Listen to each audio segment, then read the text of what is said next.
There you go. Welcome, everyone. We'll wait for a moment for everyone to join the webinar. Thank you for being here this afternoon. We'll wait just a moment and seeing some folks join. And my name is Andy Forsyth. I'm the Assistant Director of the Ridgefield Library.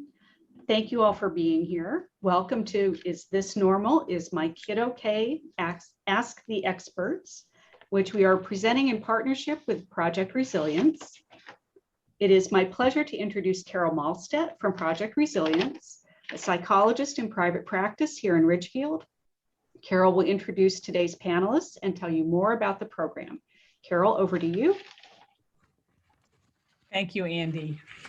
Greetings, Ridgefield. We're so glad you're here. And first, a hearty congratulations to every single parent and child who managed to get through this past year and a half. We know it's not been easy, and while we all went through this together, we also all went through it alone, because every single one of us coped with the stressors in our own unique way, given our strengths, our limitations, our personality traits, and our psychological histories. All this to say, we know parents have a lot of questions about how they or their children have coped with the stress and how they are managing in this post-pandemic world. So welcome to our talk, Is My Kid Okay? Ask the Experts. And we have a great panel of local professionals assembled here to answer all your questions. Before we go around and introduce ourselves, I do want to thank the library and Ridgefield Public Schools, who is also sponsoring this talk. And also just a few notes. If you'd like to ask a question, and we really encourage you to, that's why we're here, please put it in the chat. And then the professional whose area of expertise is most closely related to your question will answer it. And we would also like to remind you that while your name is not going to be shared aloud in the chat, it is visible. So please be discerning about the personal information that you share to protect your own vulnerability and your own privacy. Okay, I hope that's clear. We're all monitoring the chat, so if you have a question, just let us know. And now I think we'll just start with the introductions. So you know who I am, and we'll go to Melanie next. Hi, my name is Dr. Melanie Pearl. Please excuse my voice, I'm getting over some bronchitis. I am a child psychologist in private practice in Ridgefield. Susan? Hi, my name is Dr. Susan Lasky. I'm a general pediatrician with Stanford Health Medical Group in Stamford, Connecticut, and I have 2 kids in the Ridgefield Public Schools. Denise? Hi, I'm Denise Quayle. I'm the managing director at Kids in Crisis, a social worker, and I live here in town, and we have a program here in Ridgefield that we'll share. Liz? Hi, my name is Liz Jorgensen. I am a substance abuse counselor and an adolescent psychotherapist, and I own Insight Counseling, practice primarily focused on teens and young adults in Ridgefield. Great, thanks. And John? John, can you hear us? There we go. I think you're muted, John. Can you hear me now? Yes. Yeah. Okay, I'm sorry about that. My name is John Galinas. I'm a child, adolescent, and adult psychiatrist here in Danbury, Connecticut in private practice. Happy to be here with everyone today. Okay, so that's really it. We have a couple of slides we're going to share really quick. And while we're doing that, we're going to hold each slide for a few seconds so you may. Yes, Yvonne, we have a couple more. Oh, sorry. You know what? She's not on my screen. Here she is. Okay, Yvonne. Thank you, Denise. My name is Yvonne Lerner. I'm a licensed professional counselor, and I'm the teen talk counselor here at Ridgefield High School from Kids in Crisis. Thank you. And Patricia? Hi, I'm Dr. Patricia Klein. I have a private practice here in Ridgefield, and I predominantly work with adolescents and young adults. Okay, and then so Dr. McAuliffe is not here yet. Is that correct? So obviously, no, not yet. Okay, so sorry about that, Yvonne and Patricia. My screen cut you off. Okay, so get your questions coming, and while you're writing your questions out, we're also going to share the slides. We will hold each slide for a few seconds, so the audience, you may screenshot it if you wish. Okay, hopefully I will do this right.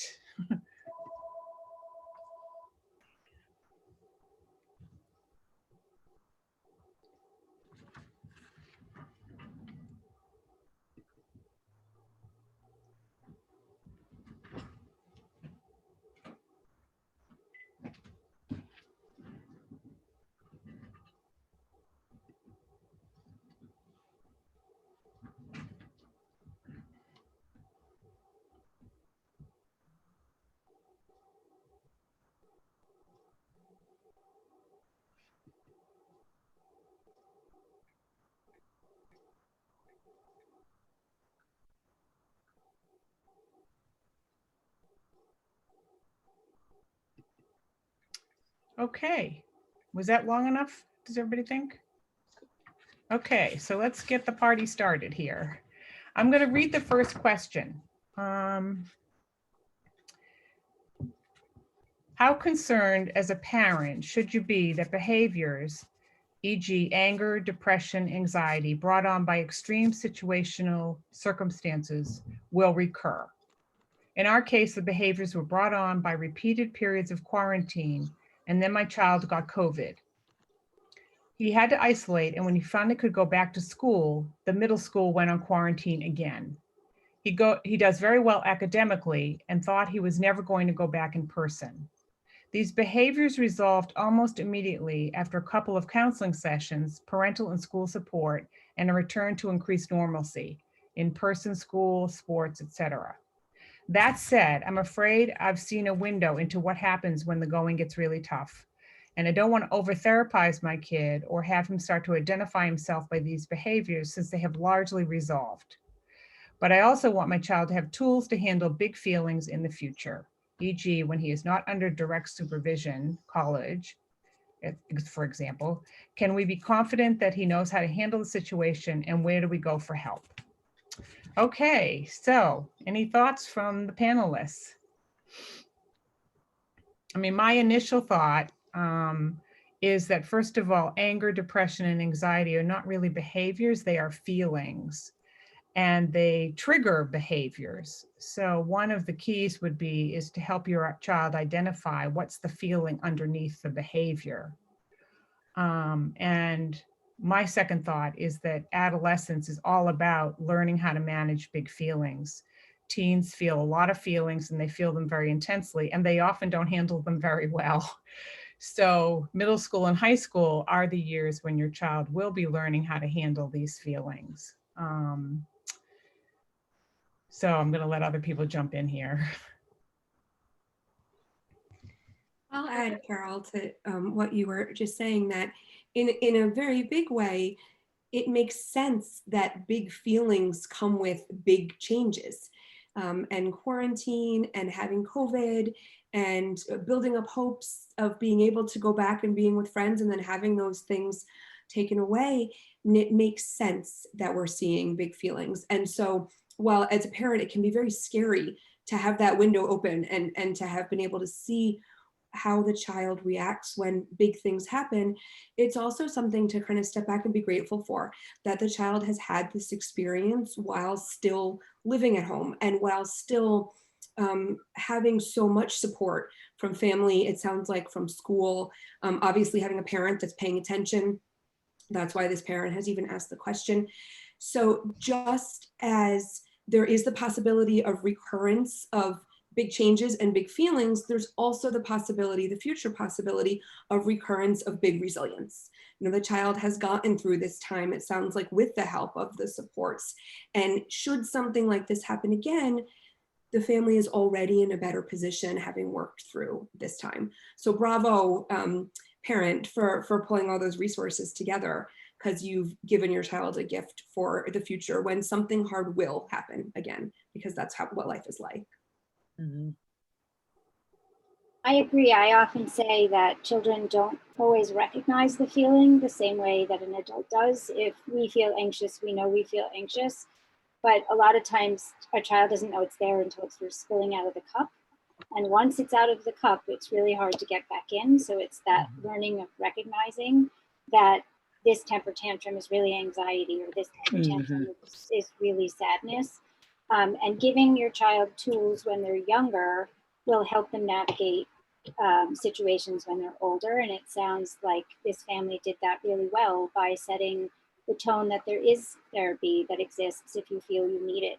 Even if they don't need it now, they know it's out there for the future if they do, or to find supports through school. And the younger that they know those things, the more they'll know it when they're in college and there's a hard situation that they can reach out for help. So I also think really good job. I would also maybe suggest, having your kid advocate for themselves in terms of what they need, what they would prefer in terms of support. Asking, what can I do to support you? For example, even if your child's upset and your instinct is to want to hug them, maybe that's really just not what they want or need in that moment. Maybe they share something with you and your instinct is to provide advice, but maybe they don't want advice. And so it'd be helpful, I guess, maybe just to have really transparent conversations about what they specifically need as a person. I like that idea, Yvonne. I think it can be really helpful with middle school and high school students to say, how can we solve this problem together? What do you think would be the first step in helping you feel better? So that you get them to think about, how to cope, as opposed to telling them how to cope.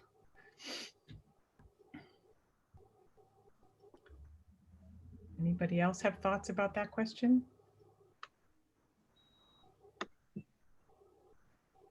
I was just going to say, I agree with what everyone's saying. I think it is great training for the future. And if they look at it as an opportunity to build those skills, I agree with everyone saying that this is a time that if there were going to be any silver lining, building that resilience, because as Melanie said, things will come up again in the future.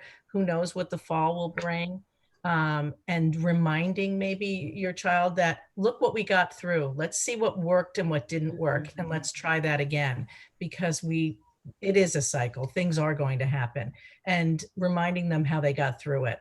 And I love the idea that, yes, they got resources that worked and maybe later in life they'd use them again. Yeah, I think that family demonstrated great resilience actually by seeking help immediately as opposed to waiting it out. So we got another question. My daughter has been on remote learning almost all year and saw very few of her friends. She has just returned to in-person school and now finds that her friends have different friends. I am concerned with how isolated she is. She is very reluctant to text or call friends or invite people over for, a play date. How do I help her with this? So I think that's a really common issue right now, especially with the less social or more shy child. I happen to know that this particular child was, even though Ridgefield was in person most of the year, this child couldn't be. So she was really quite isolated. Any thoughts?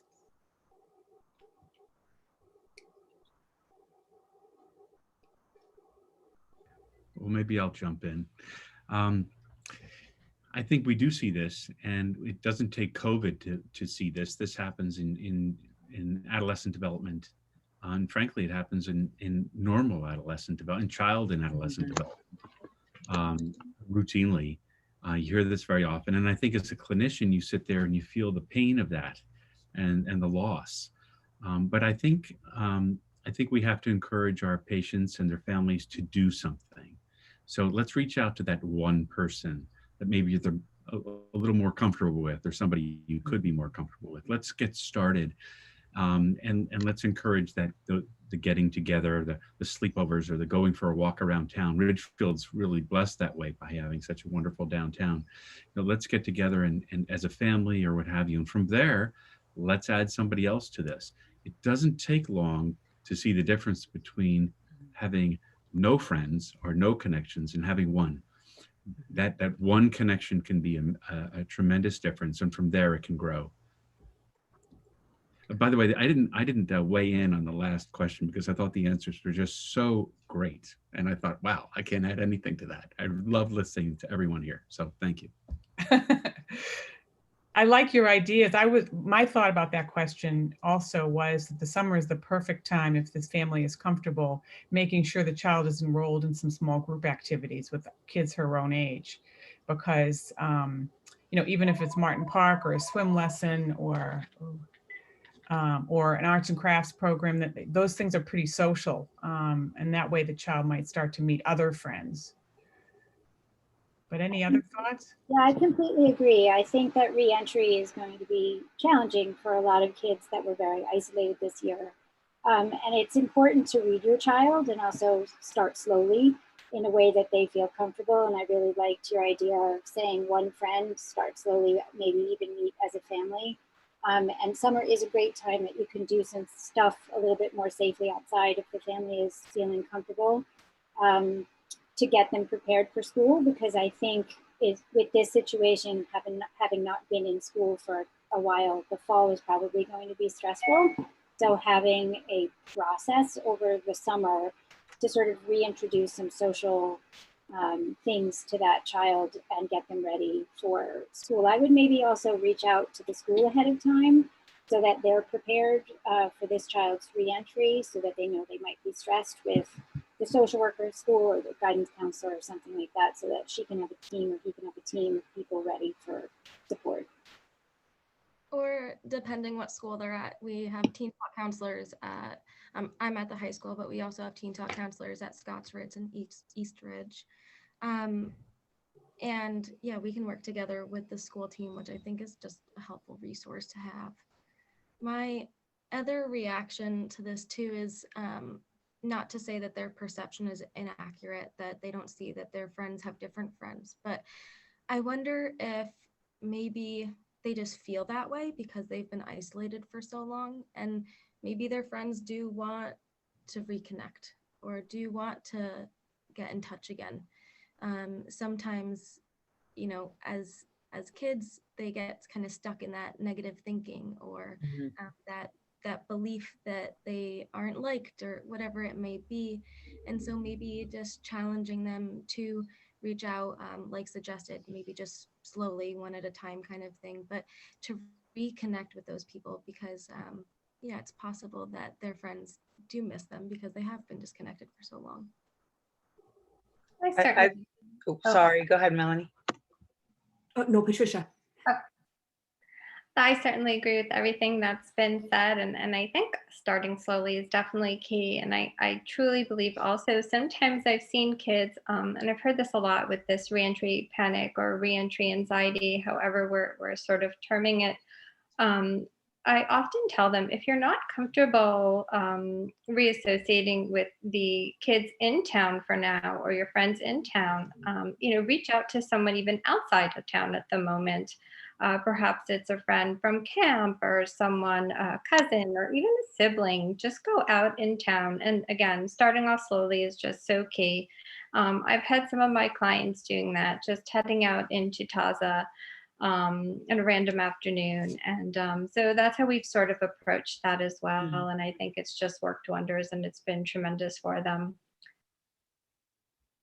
I think some of the slowness also the slow reentry requires us as parents to manage our own anxiety. Mm-hmm. I know, personally, I have 2 sons, and when things opened up again, all their sports scheduled an entire season's worth of practice and games in 1 month. And all their clubs wanted to do all their meetings, and all their friends wanted to do all the big things. And my kids weren't ready, and I certainly wasn't ready. And I had a tremendous amount of time that I needed to spend thinking about what's healthy for my kids and what's healthy for our family, and how do I manage the fact that they will miss things, but that ultimately that's going to be healthier for them in terms of their reentry.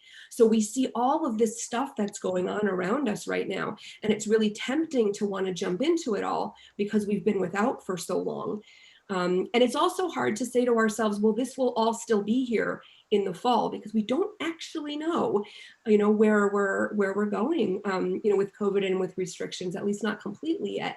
So as a parent, I find it taking some work to reassure myself that I can let my children proceed at their pace, the pace that's healthiest for them, to know that ultimately they'll be able to embrace everything that they may be used to or that they want to, but maybe just not yet.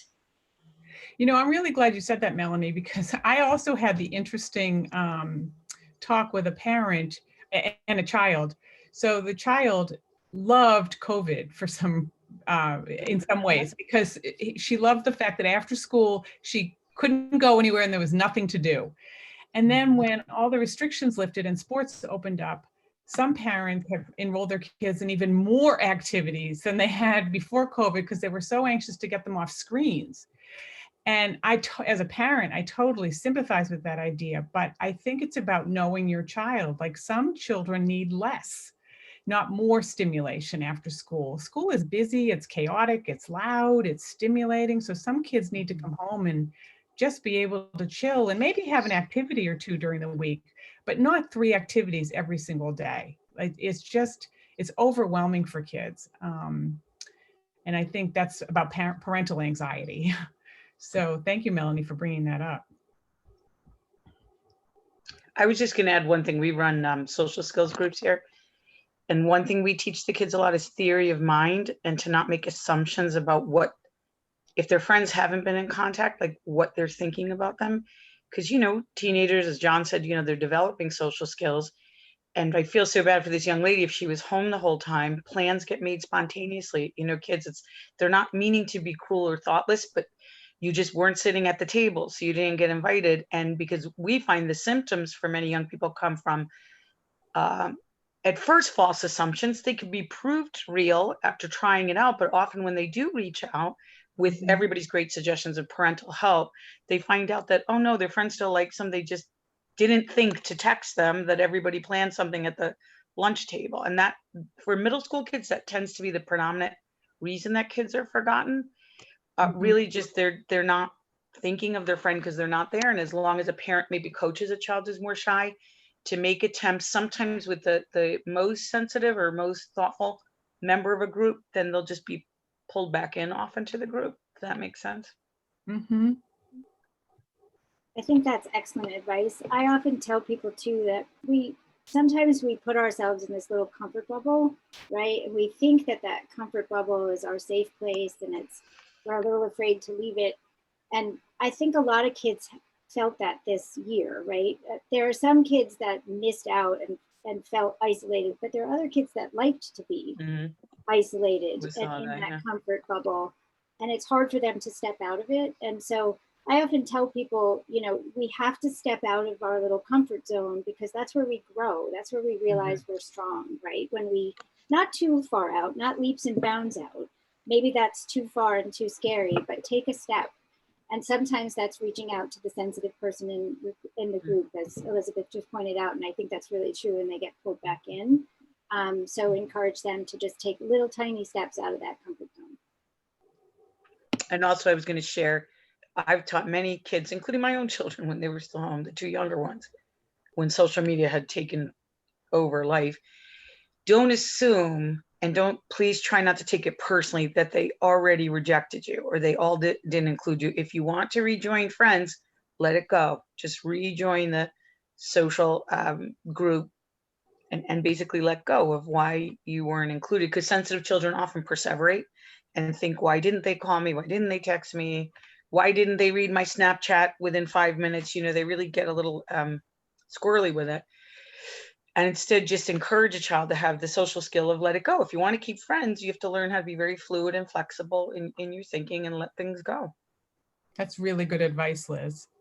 Liz, I think you had a mind, but you phrased it. You read my mind, but you just phrased it way better. Especially with the Snapchat thing, right? They're like, why didn't they open my social media? And the child can get really, really upset about that. I wonder if it would be helpful to, while talking to your kid about this, to also include the possibility that their friend might be thinking the same thing, right? So like while working in a school, I'll have 2 students who don't know that they both see me, but they'll come in talking about the same exact situation, referring about their friend not liking them anymore, and they're talking about each other, but they both feel that way. And so I think it'd be maybe helpful to just connect on just the idea that they might be feeling the same thing that they are. That's great. Liz, I think you had a really good question come in. Do you want to read your question? Sure. How do I know if, or how do we know if our child is simply experimenting with weed / alcohol, or if it's a problem? You know, I hate this question, but it's an excellent question. I always get it because it's hard unless you know all the details. And I also hate to say things that kind of say to normalize and accept substance abuse. So we see everything in a context. And unfortunately, in our current context, in our economic reference group in Lower Fairfield County, smoking marijuana is a norm. I don't like it, but it just is. And we have some surveys that show up to 70% of kids by senior year of high school have tried marijuana. So my advice, and with alcohol use, is that parents need to set firm boundaries about their expectations of no use of weed and only ritual use of alcohol. And what does ritual use mean? You know, Passover, Shabbat, a family christening or wedding. We do have a lot of research that ritual use, allowing a child of a certain age to engage in ritual use of alcohol, is actually pretty protective. Then it doesn't become a black and white activity or secretive activity. Of course, if your family doesn't have rituals like that, it doesn't make sense to start opening a glass of wine on Friday night and giving it to them. But if you already have traditions, you include the child in at a certain age.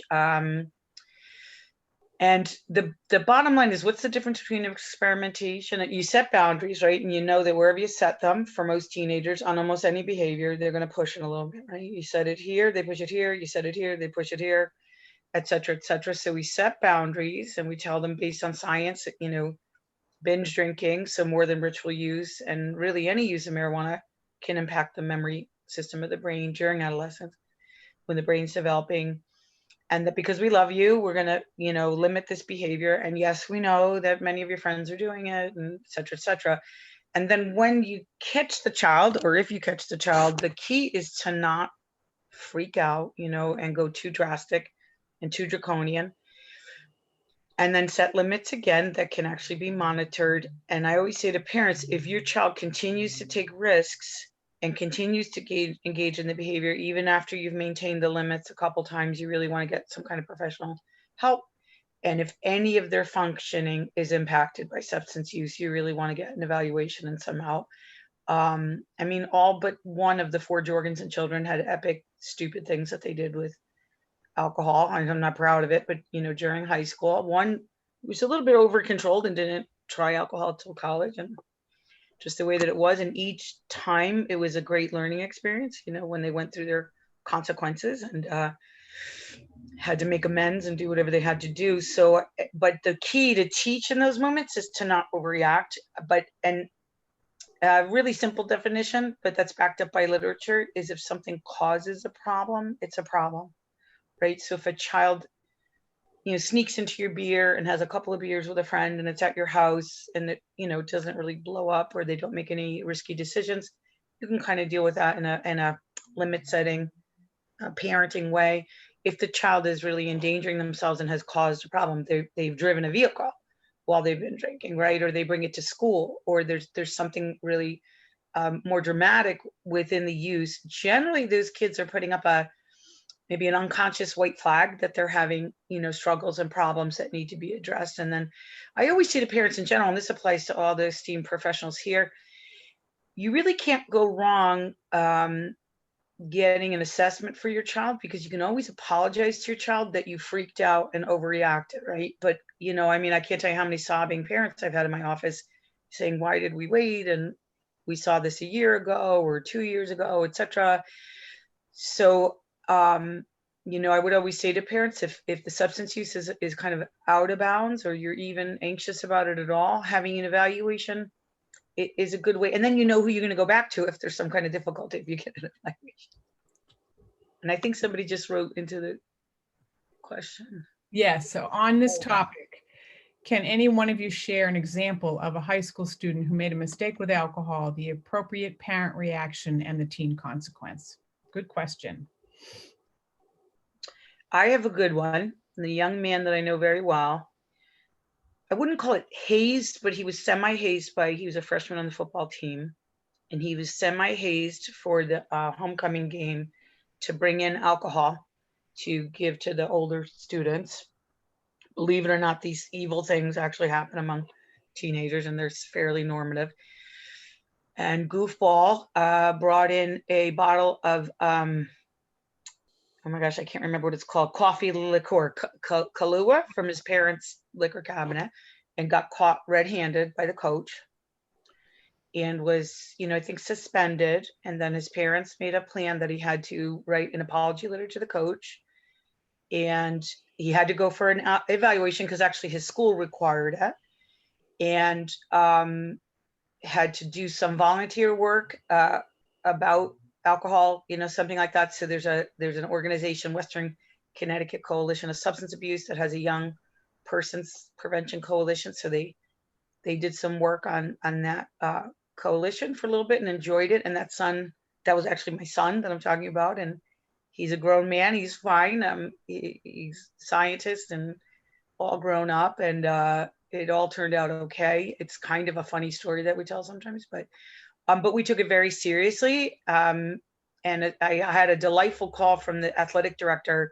He said they read his letter in the staff meeting and everyone thought it was fabulous because he apologized to the staff, saying he caused them difficulty, and doesn't always go that easily. But I warn parents to, even though I'm saying it's a normative behavior, you want to take it very seriously when your kid crosses the line, right? But and I can't exactly, maybe some of the psychologists can answer. I can't tell you what that magic line is between taking it firmly and gravely with care and freaking out. You don't want to lose your temper. You don't want to project into the future. You do not want to bring up every relative that has alcoholism and curse them with that. But you want a certain amount of gravity with your child when you're dealing with it, and the love and connection is there, and the understanding that this is an extremely valuable lesson, if that makes sense.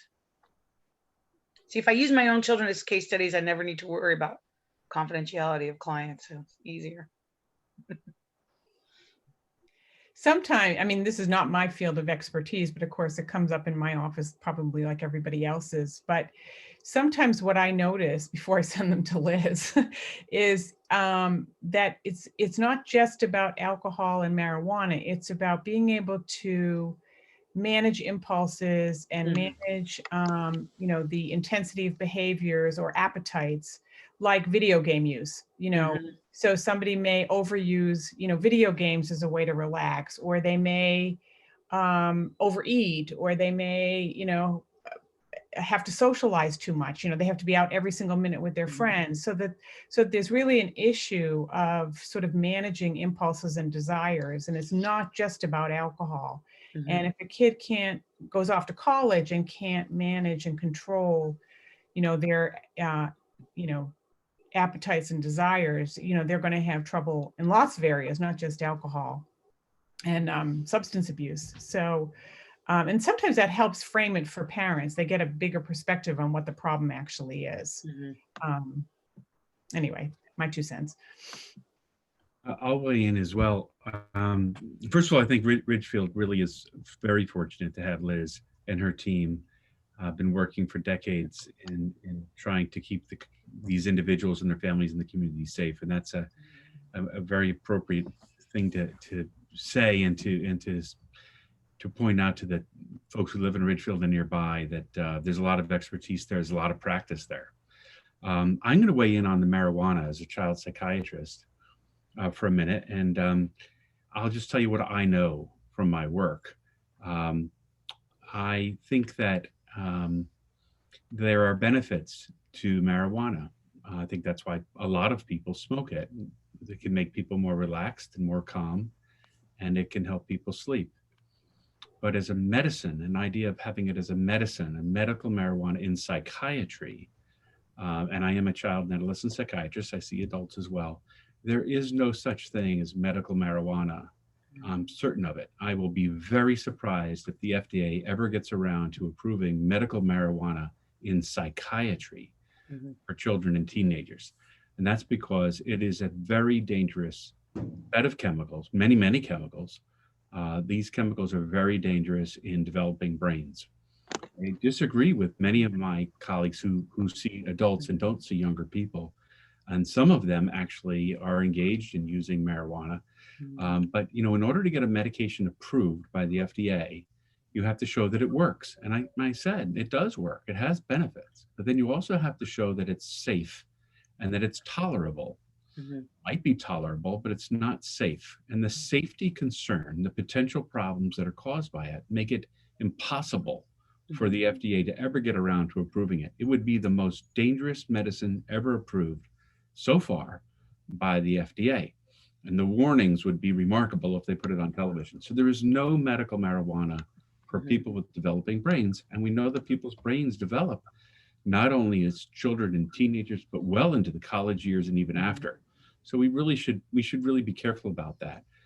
I, as a psychiatrist, tell people, look, I'm not treating pain. I'm not treating terminally ill patients. I'm not a doctor for them or a nurse for those folks. And maybe that's something that's appropriate, but in my field, it's not part of our plan. So I think that's the way I approach it. It's pretty humbling. It's a humble position. It's not a demanding position. I'm not the mother. I'm not the father. I'm not the governor. I'm not the police. If they make it legal, well, I can put this pen in my eye right now. It's not illegal, and I'm still not going to do it if they say I can. Lots of things are legal. We're not going to do them. That's right, and they're not good ideas. Exactly. Right, right. Oh, I want to dovetail, John. The other thing is I never want to like get parents too scared because it tends to be the highly conscientious parents that join these wonderful events. But there's also a whole new wave of highly potent THC products that have been around for about 5 or 6 years. Ironically, as soon as marijuana became legal in Colorado, you'll be so surprised, John, to know that the drug dealers didn't hang up their business and open legal marijuana cafes and make 99% less profit.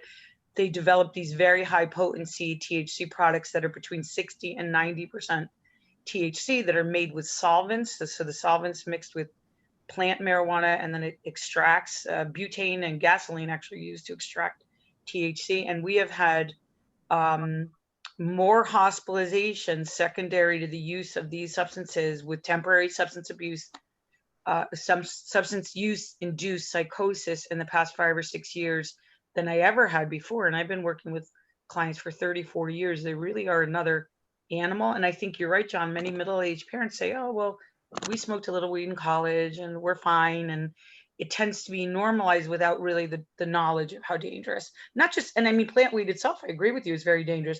But then there are these other products. In fact, the teenagers call them carts.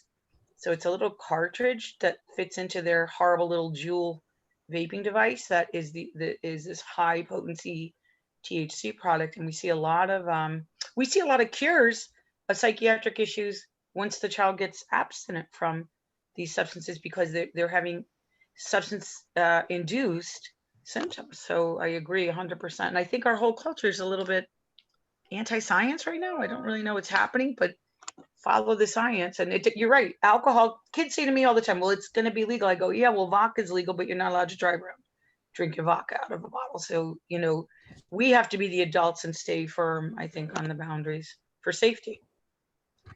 So this was all very interesting. Maybe we need to do another program on this, but we have a couple more questions to get through. So Yvonne, I wondered whether you could read your question. Yeah, my question, I think it just focused on at what point should a parent be concerned if they can't get their child to do their homework or go to school?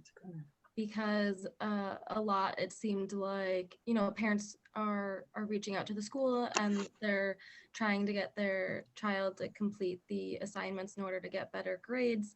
And sometimes the consequences are taking their phone away or not really knowing what consequences to use because nothing really relates to the academics that are going to be besides a natural consequence, which would be failing the class.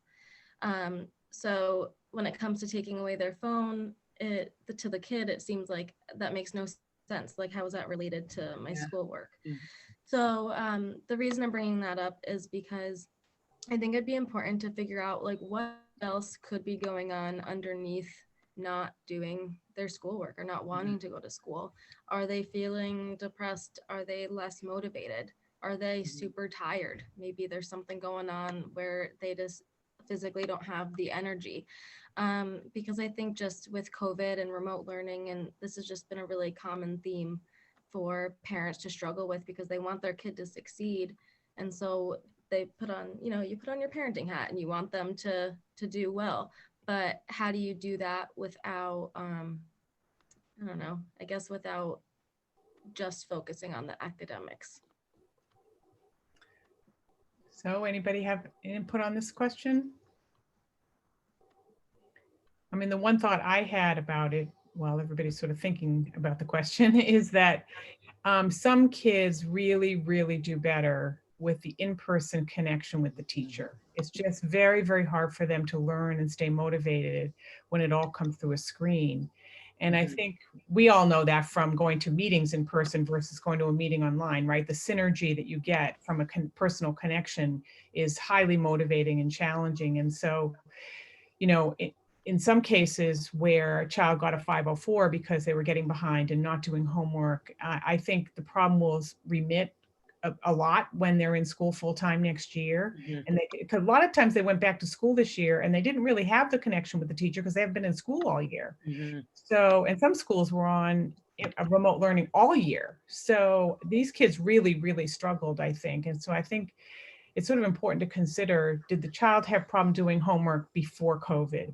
Is this another problem, or is it just COVID related? Because it may really remit once they have personal connections with their teachers. And sometimes I think a homework coach is really helpful in situations like that. So it's not the parent, you don't have to take away the phone because that's not useful, but you can have a homework coach. A lot of the tutoring clubs around town offer that, but you can also get, a really great, sort of personal, funny high school kid who will come in and sit with your child and do homework and talk and laugh. And then you get the parent out of the conflict and, you get the homework done. Any other thoughts? I think your answer, Carol, really speaks to our broader responsibility as parents to set the environmental stage for success or for improvement for our kids, but also to hold on to the understanding that we really can't force anybody to do any one or other behavior. We can encourage, we can motivate, we can problem solve, we can remove obstacles, we can teach coping skills, we can lead the horse to water 100 different ways. And ultimately, it's going to be up to the child or the teenager to actually engage in what I often call a start behavior. If you're trying to get your kid to start to do something like their homework. And, it sometimes when we lay off, when we get to that point where we've set the environmental stage as best we can, that's actually an opportunity for the child to then take more responsibility, and then we really start to see them thrive. But thrive might mean something different when we're talking about haven't done my homework in 2 weeks. We may need to be very grateful if 1 or 2 of those assignments get turned in and let the other 12 or 14 go. Even if that means bringing home a grade that maybe the child wouldn't have been acceptable to the child pre-COVID. But there's, as parents, I think it's really helpful to take a step back and say, I've done everything I can, including bringing on other professionals. I'm going to turn this over to my child now with some confidence and knowing that I'm still here for support, and I'm going to give him or her an opportunity to move forward from here. Good answer. Patricia, did you have a question that came in from your practice? Yeah, so I've been seeing an increase or relapse of eating disorders, unfortunately, especially during COVID. And it has been there, I think, the rumblings of, during the early stages of COVID, especially. And we've been seeing and probably hearing a lot of the term of, quarantine 15, COVID 15. And of course, this is a play on words of the freshman 15, as we all know. So I think it's just a really sort of toxic play on words. So what are some things as parents or guardians that we need to look out for in terms of eating disorders or disordered eating? Well, some symptoms are more obvious than others. So things like, is your child eating less? Are they staying away from social engagements that they normally would like to participate in? Is this related to what we discussed a little bit about earlier, the social anxiety, re-entering things from COVID, or is it because that they don't want to engage in things like, going out to maybe brands or something like that that involves eating? Are they binging? During COVID, we had access to our pantries and fridge whenever we wanted. It was there, accessible to us at all times.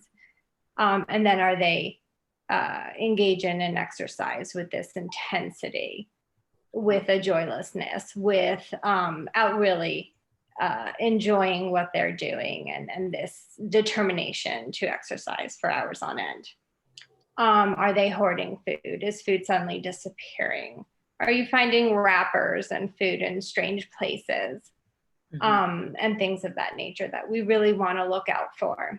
And then most importantly, if you're seeing these symptoms and if you're feeling it in your gut, do not dismiss that gut feeling. There's such an importance with that gut feeling. These are all really red flags. And much like we also discussed with substance abuse, and I'm certainly not an expert in substance abuse by any means, but there are a lot of similarities. Do not wait. Do not wait. Early intervention is so key. And I beg you on that aspect, reach out to your pediatrician, reach out to a mental health expert, make the appointment with your pediatrician, get away and get some blood work done, because kids can become physically unstable so quickly. This is not something that we want to sit back with. And we want to be really good role models for our kids. And it is something that perhaps we are dealing with as well, these stressors, things that we perhaps want to get back to, healthier eating. I also ask parents to be really mindful. I get this question a lot, but I'm so careful of the words and terminology I use in my household. I don't use the term diet or fat or what have you in my household. But let's be really conscientious. Let's be really mindful of the terms we use and how we're labeling foods. Let's really get away from that diet culture and those diet fads. And let's stay away from labeling foods as bad or good or junk food or what have you, so that we can really have food in moderation. And I like to say that all food fits. So again, stay away from labeling food in terms of bad or good, because once kids do that, then they start to go down that rabbit hole, down that route of eliminating those. And that starts to form that pathway most of the time to some sort of disordered eating. And we're finding this with boys too. Body dysmorphic disorder is huge. When is an image of how your body is looking good enough? Fitness, fitspiration, thinness. Pro-ana websites, those pro-anorexic websites are big. Let's be super cautious of what our kids are doing online, social media. It's not the enemy entirely by any means. It's how kids communicate. I get that. I have discussions with kids all the time. I'm not telling you to eliminate their screen time entirely, but be very careful, because I'm sure we've seen The Social Dilemma on Netflix.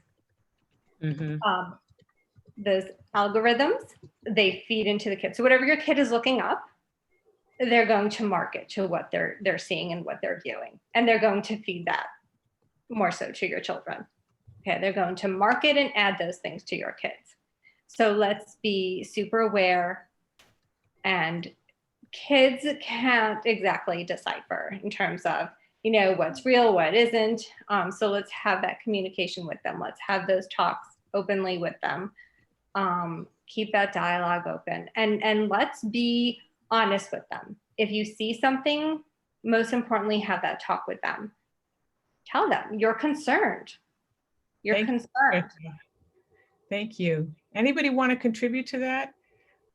I would. I see a lot of this in my practice, actually, this in general, but this year I agree with you. It's increased tremendously, and I've seen it in both directions. As Patricia pointed out, I've seen a significant amount of kids that have had weight gain this year because of our open access to our pantries and our fridges, and we've been bored and isolated, and we eat when we're bored. And I've also seen the other side of it where kids restrict and don't want to eat and have been lonely and sad and maybe therefore, you know, not eating. And I think part of it is parents also have to be careful with the language they use around not only food choices, which I think is very, very important. And I agree with you about good foods and bad foods, but also about how their child looks. Because I have a lot of parents that come in and they refer to their child's weight gain in a really negative fashion. Like they gained so much weight this year. Look, they're chubby. Look, they're, you know, they got fat. And those are words that can be very toxic, and they can really stick to the kid for a long period of time, that's how they see themselves, even if that's not the reality. So I think that language around our physical appearance is also really important. These kids are, you know, whether it's elementary school, middle school, or high school, are at ages where they're really sensitive to the language used around them by the people that they love, not only their peers, but their parents. And there's often a lot of enmeshment in how the parent sees themselves, sees food, and relates it to their child. And I just think it's really important to be conscientious of that and not put it on your child.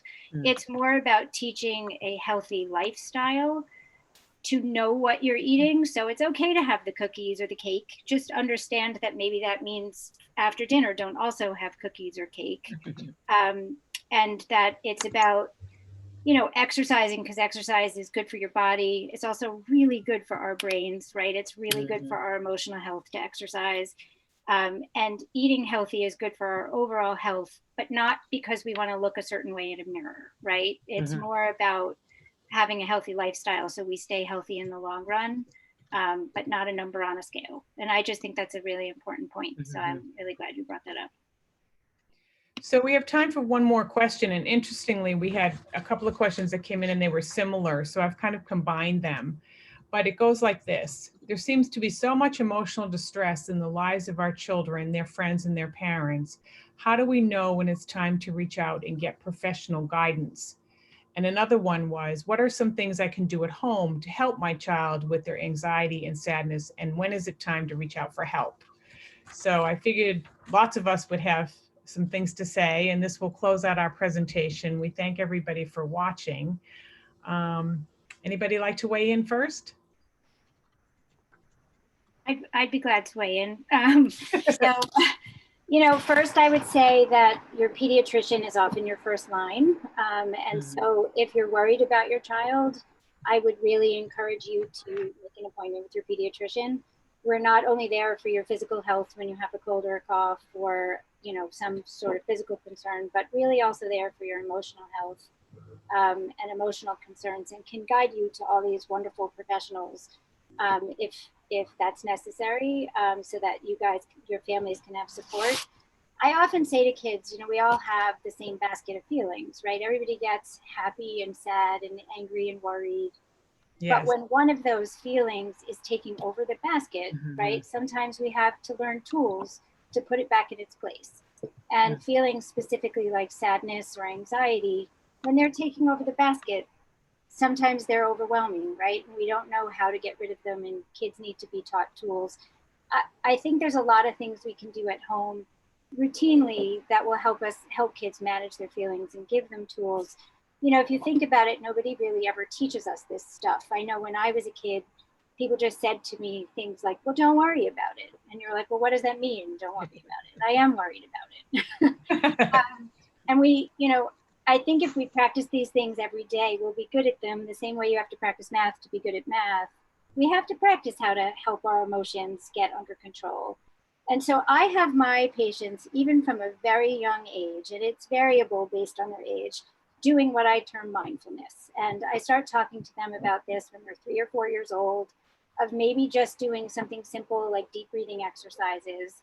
I tell the little guys to remember it by smell the flowers, blow out the candles, right? Really big, deep breaths in through their nose, really deep breaths out through their mouth, which physiologically lowers our blood pressure, lowers our heart rate. It makes us feel calmer because it physiologically makes us feel calmer.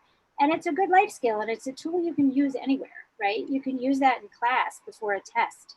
And you can do it pretty, you know, discreetly where nobody even really knows you're doing it if you need to.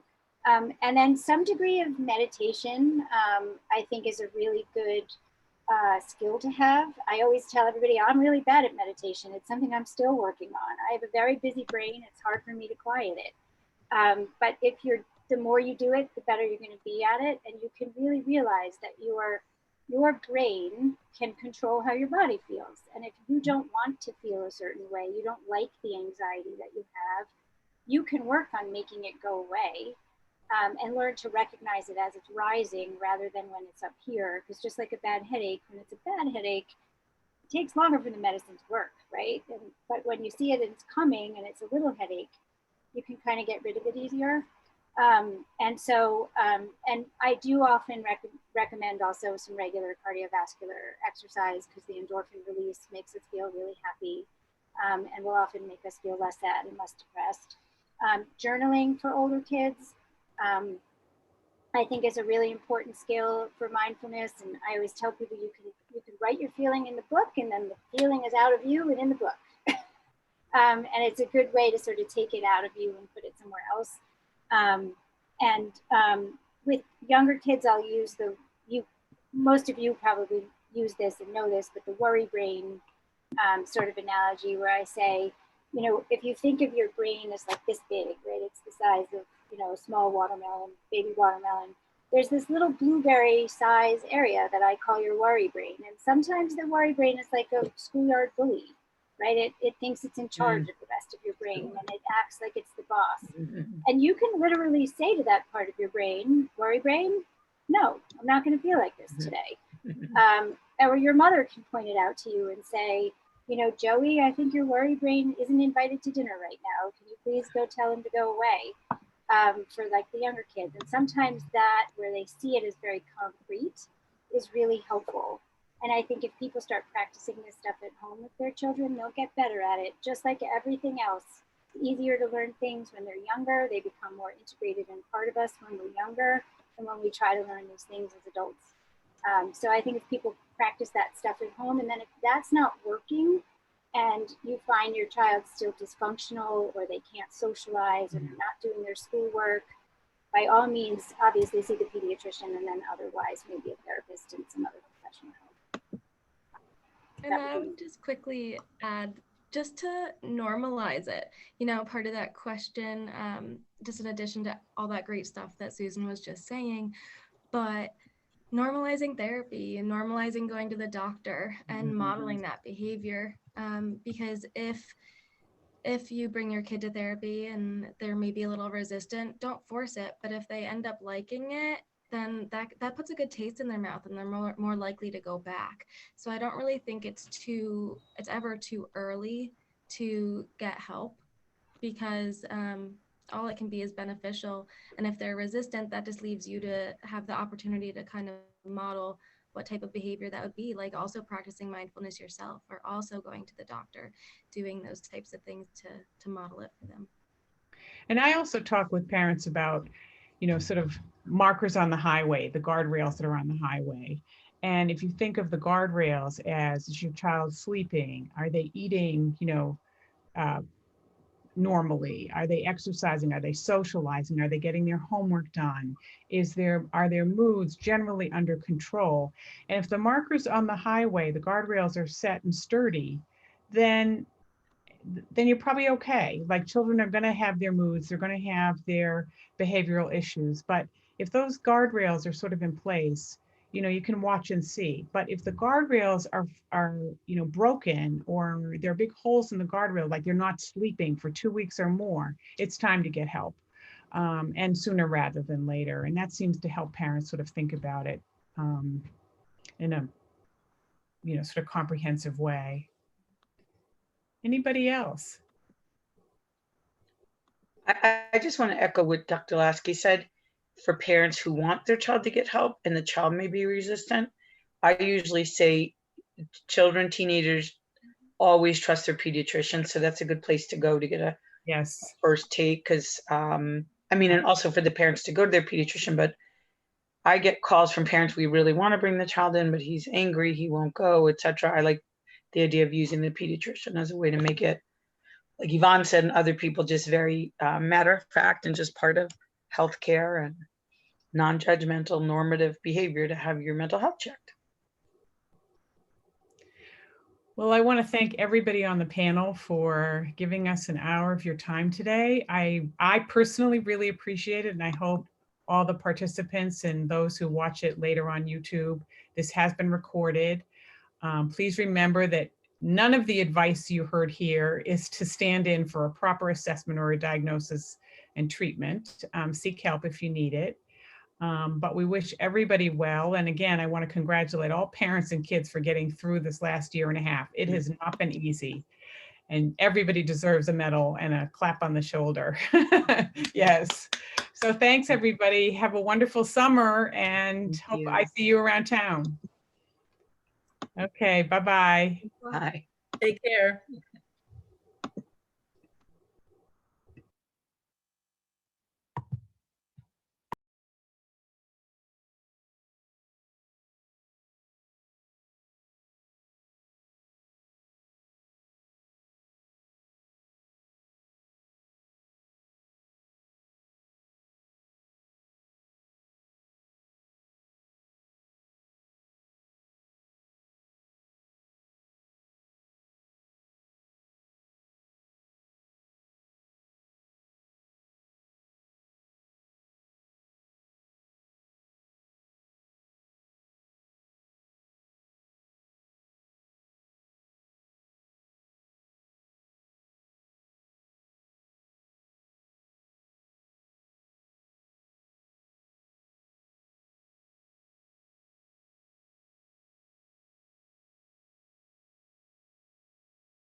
Okay, perfect.